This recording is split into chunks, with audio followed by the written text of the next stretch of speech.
Hi, everyone. My name is Sinead Fox. I'm from Bain & Company, and I'm thrilled to moderate this panel today. They're going to be funny, they're going to be intelligent, they're going to bring energy. That is a lot of pressure for the Thursday. I know, it's great. You get 2 out of 3 of those. When you're moderating, you don't have to do any of that, so this is great. Please think of your questions, because we're going to do about, let's see how it goes, 20, 25 minutes of insights from these guys, and then we'll open it up for Q&A. So please think of those spicy questions. The spicier, the better. Okay. And shout out for everybody for making this. I know this is like day 4, so thank you. Thank you to you guys. You all look like day 3 canners, so... I didn't get the memo on the sunglasses, by the way. I was going to say, you've joined the sunglasses panel. And I'm glad to see we've already got some recruits in the audience already. I'm going to get my sunglasses. Right. The ad industry is changing rapidly. 90% of display advertising is bought programmatically. And we know that video advertising, the proportion of that being bought programmatically is also increasing. What's also true is that there are different levels of buy-in, let's put it that way, amongst creatives on the value and the benefits of programmatic. And what we want to do today is explore that a little bit. So this panel has been very selectively chosen because they have 1 foot in programmatic and 1 foot in creative, at least over the course of their careers. And so they have unique insights into how to navigate this. So I'm super excited about it. I'm going to start by asking the panelists to introduce themselves, and as requested by Caroline, so they've had some homework on this, is provide the 1-minute elevator pitch on why programmatic shouldn't be a dirty word. You're in the hot seat. You want to go first? Sure. My name is Marcos Escalante. I'm Chief Product Officer for Infileon. Welcome to our space. You may know us as the company behind products like Truex, InStadium, and Next. And recently we've acquired the MediaMath DSP technology, putting us firmly in the programmatic space. I think that programmatic should not be a dirty word for creative, simply because of the scale and reach opportunities it can afford such creative that we still need to leverage even further today and in the future. Awesome. So I'm Piruz Nilfaroush, co-founder and president of Empowered AI. And we sit at the intersection of really both creative and programmatic, because our AI both generates the creative as well as bids on the media. So we think programmatic creative shouldn't be a dirty word, because we see every day how important it is to have a great creative to end up with a successful programmatic campaign. So. Hi, everyone. Dave Kersey, Chief Media Officer at GSD&M, full-service agency within the Omnicom umbrella. Creative and programmatic so important that my 2 creative counterparts are sitting right here front row because they want to learn more and enrich themselves. Why it's not a dirty word is, again, if you've heard them talk in the office, you would know there's many more dirty words. But ultimately, I mean, the technology, the power, the opportunity, I mean, it's incredible. I've seen a lot of presentations throughout this week of bridging the 2, the creativity with technology and bringing it forward and automating it, which really powerful. And certainly the way the industry is moving, what clients are asking for, especially as we get shorter timelines. My name is Cynthia Clevenger, and I'm the SVP of B2B Marketing at Tubi. Thank you, Infileon, for having me on this panel. Tubi is the largest free ad-supported platform in the U.S. We make up 1.8% of all television and streaming viewing time. Just currently tied with Disney Plus. So if you haven't heard of us, you will now. And I have come from a programmatic background, and so I've never thought of programmatic as a dirty word. I think, you know, it's kind of the OG AI, right? Like, that's what it was and what it is. And I think it opens up so much opportunity for creativity, because when you can automate some of the things and optimize some of the things that, you know, used to take a very significant portion of time, that frees up a lot of your team's time to think about the bigger picture and strategy. Hi, everyone. My name's Chrissy Philalithes, and I am with Maximum Effort, which is Ryan Reynolds' investment, film, production, media, marketing company. And on the marketing side, we have a deep strategic partnership with Mountain, which is all about connected TV. And my life prior to that, which is how I know the fabulous Caroline, who has invited us here, is back in the dot-com crash. I thought it was a really good idea to build a digital media business and set up a company called eSpotting that was Europe's first paid search network. So before there was a little thing called Google AdWords, there was a group of us in Britain bringing that model to Europe. So the notion of having come from building a ad tech platform to now being with an incredible creative company that is setting the bar on what they're doing, to come back to why I don't believe it's a dirty word, is because it doesn't have to be this either or. So why are we setting it up as an either or? And as a marketer and as a CMO, I really believe in how the medium is the message. So let's just look at this as a medium that can deliver a message in its own unique way, as opposed to it being the stepchild that's in the back of the, in the cupboard somewhere. That's not the case. The scale, the long tail, everything everyone has talked about merits this conversation. So thank you for coming out, as you said, for day 4. That is no small thing in Cannes' life, because that's about 100 years. So thank you. Thanks, Chrissy. And I love what you were saying around why does it have to be either or? Like it should be and. And there's power in that and, which I think we're going to explore. At the same time, Caroline shared that she had a little bit of trouble getting creatives onto this panel because they were like, thanks, but no thanks. So there's a perception issue. I'd love to explore with you, if we think about Cannes and how Cannes evolved and attitudes at Cannes, it's really changed over the last, say, 5 to 10 years. Tech companies coming in, AI coming. So maybe, Chrissy, I start with you and we'll go the reverse order. How have you seen the attitude or the perspectives at Cannes related to programmatic change over the last few years? Sure. Listen, I think there's always a case that whatever the new thing has been, and not that saying programmatic is new, but whatever the new development has been and how to reach people, there's always been a catch-up time. And as time goes on, and you see this with Cannes, there's much more conversations around all forms of media in general, as you said, the tech companies and so on and so forth. I remember being part of that 1.0 world. Like, we were talking about pay-per-click, and this was a time when people were like, why are you trying to sell me pay-per-clips? And, we're like, we're really not trying to sell you pay-per-clips. It's like pay-per-click advertising. It's this whole new thing. You get the long tail, all of this. In time, it just caught up. And you stopped having those conversations as much. And I think we're reaching that cusp point here, where when people start seeing and learning for themselves about what programmatic can do with them, and it not being this either-or scenario, you start to move away from the conversations of, it's the dirty word. So I just think it's about time, and you see it changing, as you said. Yeah, and it's been around for how many years now? 14 years, so 12 years at least? Yeah, I think, look, art and science has always been part of the practice of advertising. And I think, to your point, takes a little bit of time to catch up from a technology perspective, but I think the thing that really unifies people who are up here talking about programmatic advertising and the people who are winning Cannes Lions on the stage for their incredible work is that we all are focused on the same goal, which is how do we connect in a meaningful way with consumers, right? How do we make somebody feel something? How do we incite somebody to take an action?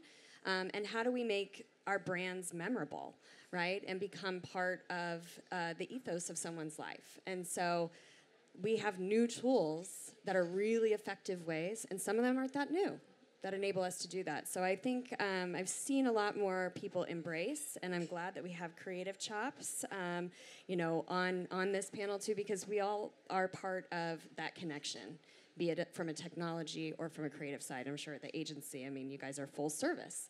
So you think about that through every practice and discipline that your teams do.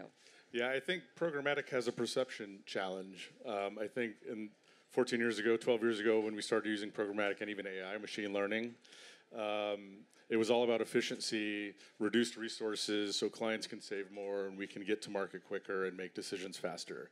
that's what people think of in programmatic, where the conversation should be more around creative technology. Because that's what a lot of this week's been about, is the advancement of creative technology, combining those two. Because ultimately, programmatic's just pipes to get activation out the door quickly, right? And so you have experts that understand that, but that's not the conversation. The conversation is, what's the technology that you can layer on, the AI, the decisioning to make it smarter, make it faster, and have better outcomes?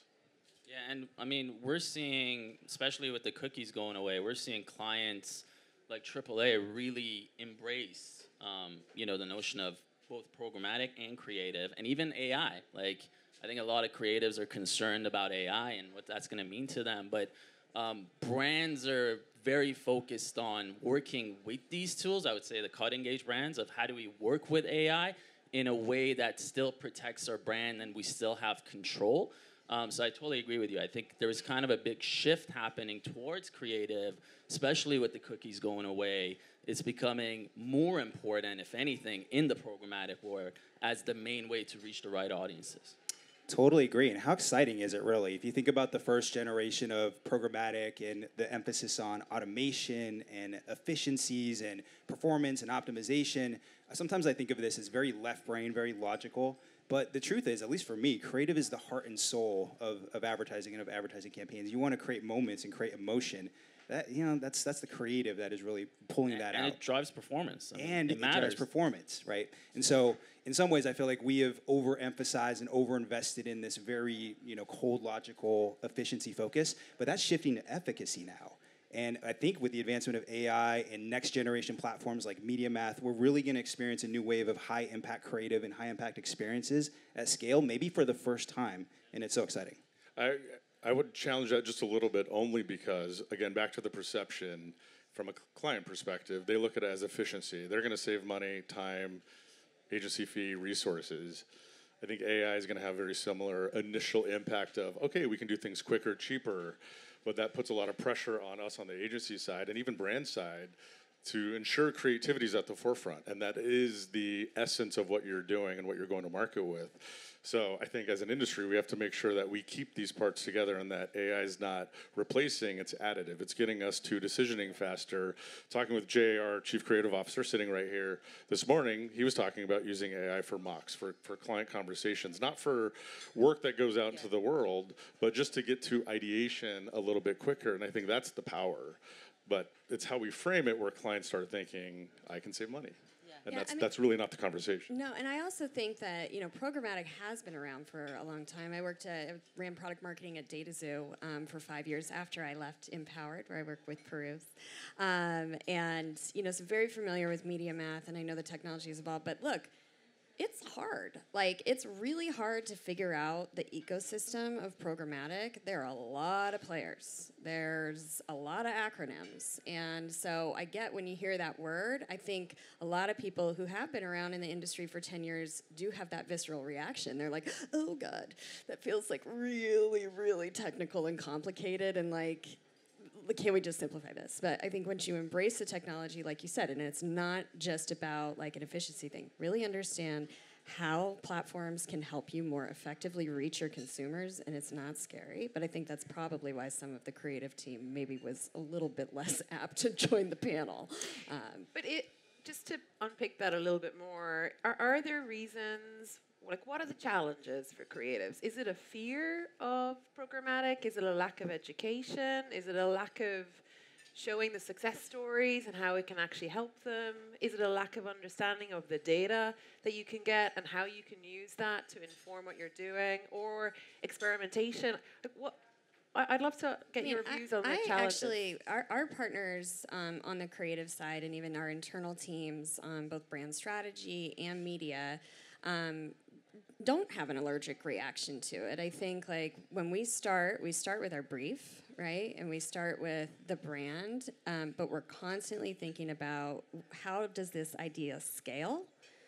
Not just from a 30-second TV spot, but how does it scale from an efficiency perspective? And how does it scale in social? How does it scale in digital? How does it scale across programmatic?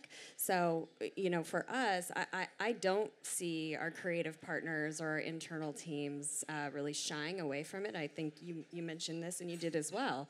This is, a medium. And so I think there has been a shift in that perception, at least for the partners that we work with and us internally at Tubi. We don't talk about programmatic with our creative counterparts. I think it goes back to the ad opportunities, the targetability, connecting the consumer to the brand in the right place at the right time. And it's the same thing, but you just don't say the word. You just right? don't say the word. There's no need to say the word. I mean, that's what we know for automation and how we're hands on keyboard activating campaigns, but that's not driving creativity. That's a means to an end, right? It's the ad products, the innovation, and now shoppable type of assets that you can do in screen and bringing that forward. That's the conversation. I think a little bit of the perception goes back to programmatic and where it started. It was all about performance.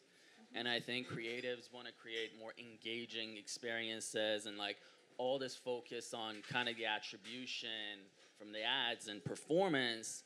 I think a little bit has created that perception, but I think that's changing because we're seeing more brands, talking about engagement. How do we drive engagement, not just how do we sell something and kind of drive the attribution that way? So, Bruce, let's stay with you. So, AI, how is AI shaping the industry? How is your company shaping it? Yeah, I think where we're seeing actual clients using AI is more thinking about it as this is the first draft.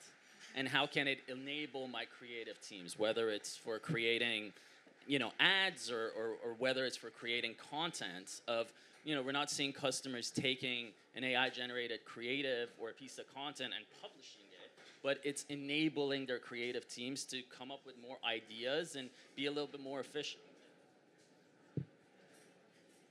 What about you, Marcus? So, obviously the acquisition of MediaMath expands Infillion's capabilities here. How are you seeing that enable your clients? AI in particular? Oh, yeah. So, the truth is machine learning and artificial intelligence to that degree has been embedded in programmatic for the last 12 years or so. First, self-learning algorithms were focused on optimizations and driving efficiencies, again, with a very performance perspective in mind. I think the way that we look at this now and the things that we're excited about is ways that this can enhance workflow, and you have sort of co-pilots helping you build things, and you have test and learn automations that are a little bit more human interfaceable and intuitive. We're excited about campaign creation and campaign management and getting access to insights and analytics in sort of leveraging AI from that perspective. And then, of course, in the optimization and automation areas, it's going to continue to advance there. So we're invested and we're making significant investments, and likely you'll hear some announcements from us soon about what we're doing in that space. Yeah, I mean, I think peruse something that you were saying, which is it is about like a starting point, and I think where that comes into play especially is localization. And there are cultural nuances that you cannot get from a machine, but there's ways in which we can do translation much easier, tone much easier, and that's what I think is really exciting because, again, you have a brand story that you want to tell that's ubiquitous. And so I think those are some of the ways that are really exciting ways to embrace AI within creative. Chrissy, can I come to you? So obviously you started, when I look at your CV, you've been in every area of the industry. You're more on the creative side now. Do you find yourself as an educator trying to help bridge the gap? Well, I chose to live in America with a British accent, not because I'm necessarily an educator, but because, I moved to the States when we sold our company, but I did find that having a British accent in the States was not a bad thing. So I held on to it, and it became stronger while I've been there. But I don't know if it's, I'd say, an educator per se is that. I think we're all learning as we're going along. So we're all learning from one another. Definitely someone who is sharing and is somebody who tends to gravitate. Like innovation and creativity have been my through lines in what I do. So I tend to try and jump into areas, which still require that education component to it. But I see that much more as discovery. And when you're approaching it, the fact it's not that I know more than anyone else, far from it, but we're all learning together on it. That's what I've really enjoyed, because we're all trying different things out. Things are moving at rapid speed. No one has all of the answers. And if we can all just speak, to share with one another, that's when we're all learning while we're figuring it out. Cynthia, anything to build on that from your 2B experience? No, I mean, I would agree. I think fostering a culture of learning amongst your partners and clients and internally is, something that we're always seeking to do, and that bleeds into technology. It bleeds into creative. So no, I think very, very well said. And you I love your accent. Well, thank you very much. It used to be a joke. There used to be a group of us that would do a bunch of different panels all together. And anytime they were like at South by Southwest and those are places, and any time there was ever any statistics, I guess that's education, like to share, they would literally just throw it to me as if like, here's our BBC correspondent who's going to be saying all the data points. It doesn't so work they're believable. It doesn't work so well in England. I've got to say, It just sounds it's really more common. official. It's really common where I come from. I'm going to go to the audience in a minute just to ask if you have any questions. Jay, looking at you, because you said you would. But before I do, so heads up, Dave, any kind of tensions to add? So given you're a full service agency, you've got a really interesting purview of both sides of this. Yeah, no tensions really. One of our core values is curiosity, and we really live and breathe that throughout the agency across every discipline, from account to strategy, creative, media, social, and that allows us to stay on top of it, look for these innovations, try to really understand how it'll impact our clients or advance our clients, whether it's outcomes or just connecting that story through the through line. So I think it's really exciting. It's really powerful. It's us staying connected internally to understand where do you focus, because without focus, you can get everywhere. And clients are asking a lot of different questions. I mean, the point about AI, one of our clients asked us what our POV is on AI, and I said, well, we've been using it for you for 12 years through machine learning. And like, that's not what I'm talking about, because I think there's a distinction between Gen and AI.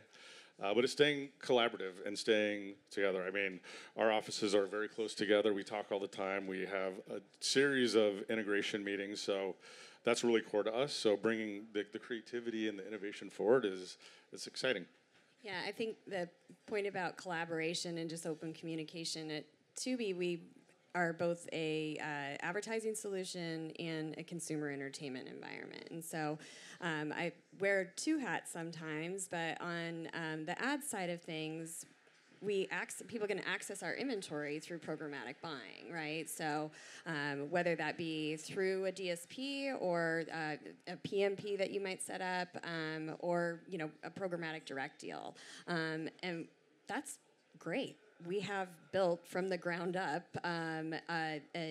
our ad tech stack that has the ability to be interoperable with all those solutions, because we want to meet buyers where they're activating.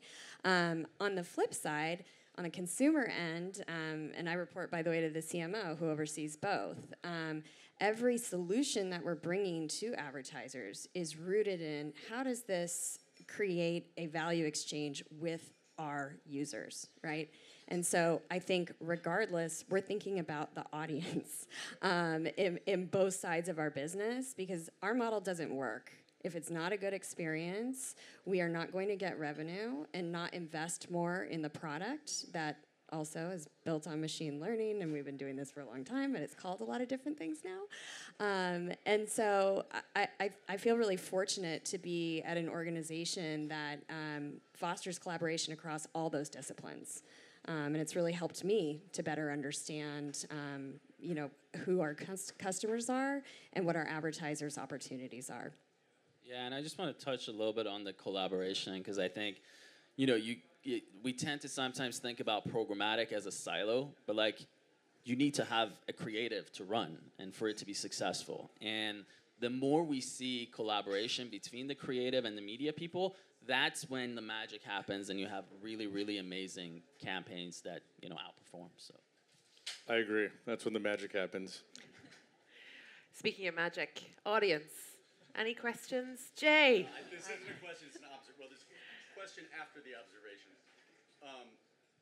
ECD, Chief Creative Officer, I think the word programmatic in and of itself is like a scary word to a creative. It's like engineered place, media, content, it's not. So every year at Cannes, there's a theme, right? Big data, then Me Too hit and it changed. But we never actually talk, there's not a lot of creatives here.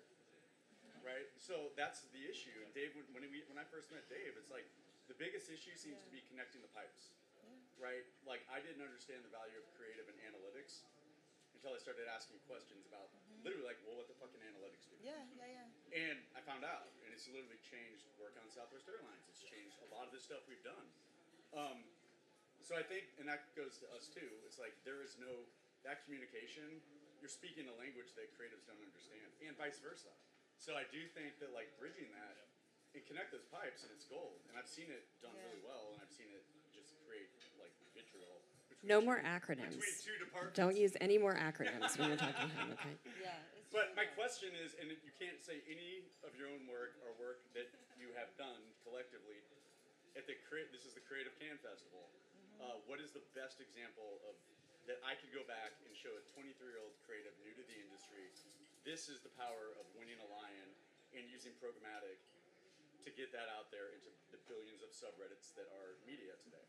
So that's my question. And I don't mean to put people on the spot, but like, what is the example of like, boom? Well, that's that. I would say Workday does it incredibly well, right? They are a B2B brand, and their campaign with rock stars was amazing. And we all saw the spot, but what they did in social, probably bought through programmatic pipes, was scaled that idea. So I think that their work is really, really incredible, and something that I admire as a B2B marketer. Any other examples? You can say Tubi if you guys want. Tubi's doing a really incredible job. Tubi's rocking it. They're doing a great job. Thank you. You're doing a good job of not mentioning your own stuff until you all want to. Tubi's got a very cool purple cabana. Come is by. that- It's open all day. There we go. Yes. Any other questions? I think a broader version of that question. You asked what's the hesitation for creatives, and it is how does it add to my ability to be creative? How can it make that a bigger playground or a tighter playground? Sometimes that's better. So it's part of the same question, but does that have a different answer? What can I take home to be the educator and say this is how it's going to make you more creative? I mean, I'll say on my team what I think, and it's not necessarily about. It's more of us for like workflow automation, because I have a strategy person on my team who does all of our content marketing, and he is young and really, really fucking smart. And he's answering, where can I find the case study that has the thing that I can send to the client? I'm like, you got a bot to do that, right? Like, that's what I want. Like, free up his time so that he can think about, like, okay, is this going to resonate with auto advertisers? Is this going to resonate with this? Does this sound like Tubi, or does it sound like a B2B marketer? So not necessarily as related to programmatic, but I think just the concept of, not the concept, but some of the applications from a workflow perspective in AI and the creative process, just give people more time to think about the things that are important, which is the story that we want to tell. That's the thing we're all trying to crack. How do you put more time into thinking versus doing, which hopefully AI is going to help us at some point get there. I would say the one thing, Maria D'Amato, is understanding all the technology and the different ad products. So when we're building a body of work, it's to understand that entire consumer journey on that big, bold brand message all the way through to shoppability or driving engagement or intent through these different products across screens, because that's the real power. It's not having the same message or even just altering it a tad for different screens. It's creating customized experiences based on the consumer behavior in that environment. So whether it's your living room screen, your mobile phone, what's their intent? Why are they there? What message? What can we do to engage them or bring them through to that next stage versus just driving frequency of the same message? I think it's the technology and the ad products that are really powerful. Yeah, and I think thinking about creativity a little bit broader in how do you incorporate AI into it, right? Like, we're seeing, clients that are starting with one creative and then using AI to create many different variations, when they have different people featured in the images. New age DCO. Yeah, exactly. I mean, we do that with all of our trailers and our key art on the growth side too, right? And I think it's right because people are multifaceted and you need to sometimes definitely customizing the message, but without losing the ethos of the brand and what you're trying to effectively communicate. Awesome. I think the lady at the end in the white, yeah?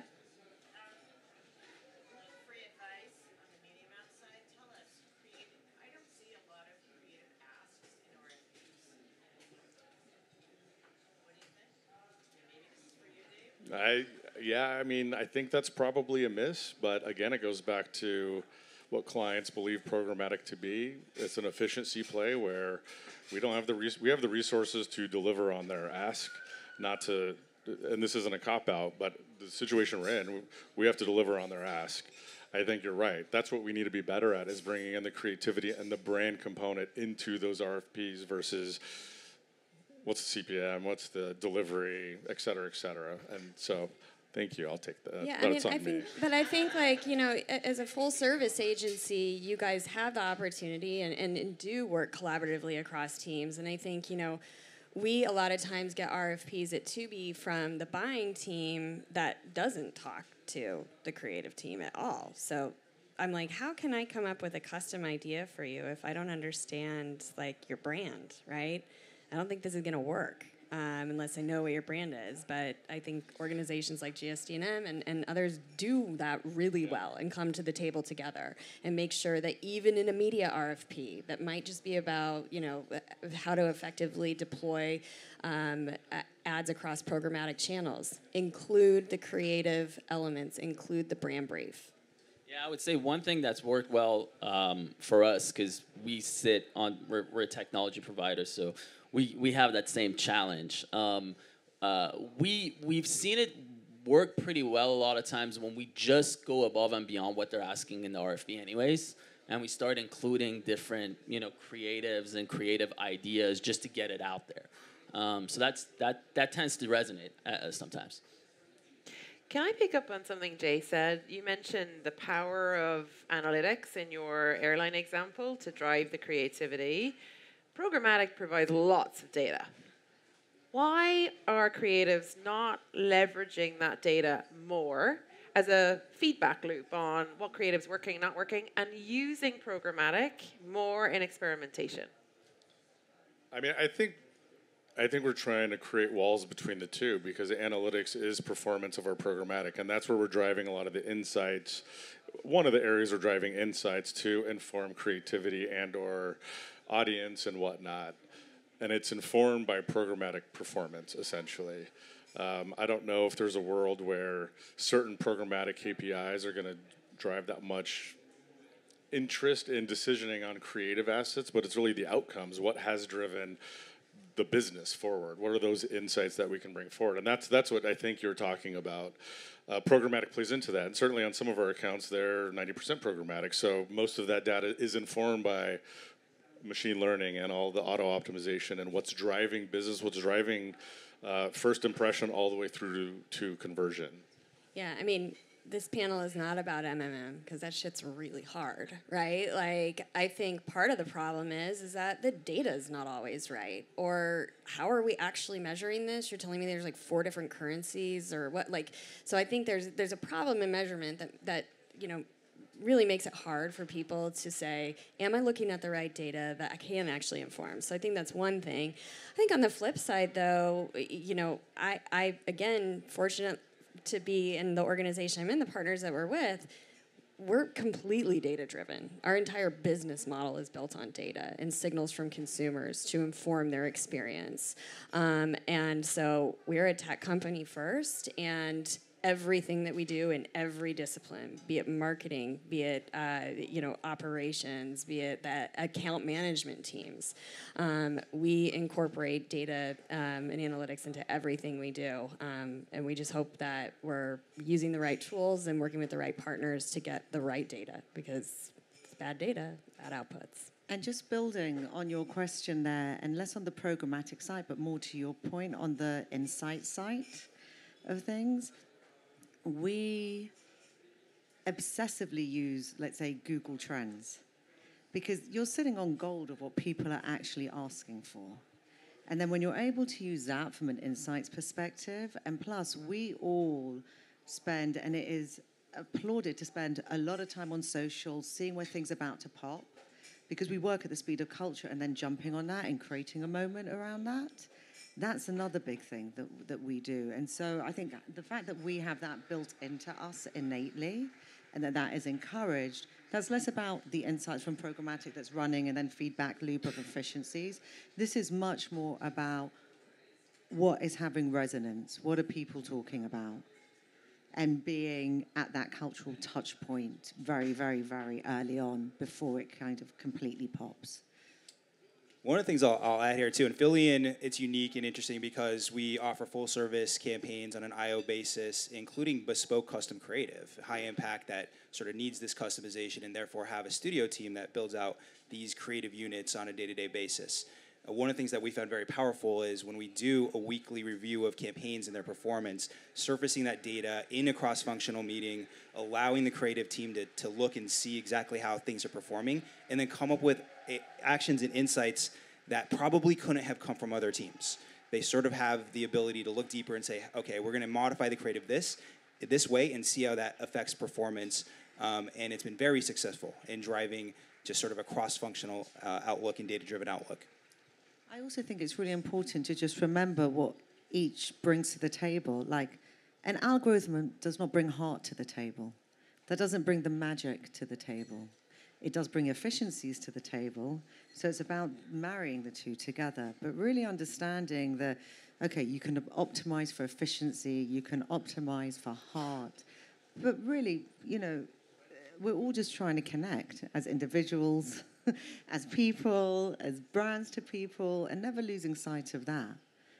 For me, anyway, the efficiencies don't trump that, because unless you're connecting, it doesn't really matter.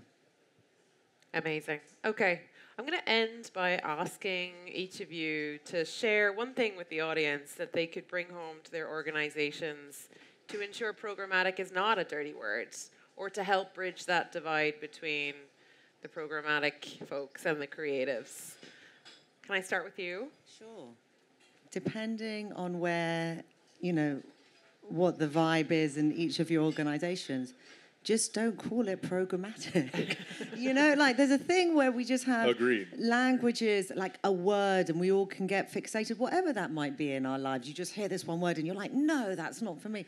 You know, we got to understand who we're talking with, and that's putting ourselves in someone else's shoes, just generally. So if programmatic is giving someone, you know, heart palpitations, just don't say the word. Talk about what it does. Yeah, I mean, that made me think. I used to create glossaries for all the acronyms for we used to publish them too, right?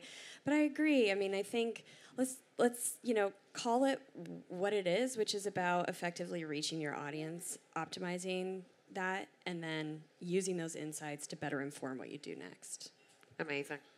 Keeping the consumer and the brand together throughout the entire process. I mean, we're all here to connect brands, consumer to brands, brands to consumers for outcomes for that brand. And how we get there, there's a lot of avenues, a lot of roadmaps for us to get there. Programmatic is a component, but that's not the story. It's what are you trying to accomplish and what are you defining as outcomes in terms of performance? You going to share an office with Jay? Is that what you're saying? You're going to bridge that divide? We're actually close. We might have to. Sorry, Bruce. No, I would just say, you know, adding to that, just, you know, try as much as possible to foster collaborative, you know, environments and not make programmatic this like scary thing. And so it's all it is just the delivery pipes. Mm-hmm. That's all it really is. You can still be creative. There's still a canvas to be creative in. So I think each of us, like you go back to your organization, just lead by example. Just try to foster that collaborative environment. Yeah, and this canvas is expanding, and the color palettes are expanding, and there's new capabilities and things that creative teams are probably not used to. And, you know, again, we can get great work out to more people when we embrace this. Fantastic. I hope you enjoy that. I hope you learned something. I learned a ton. So I just want to... I learned a ton, so amazing. Thank you. I would love to ask you to put your hands together for this fantastic panel. Thank you so much.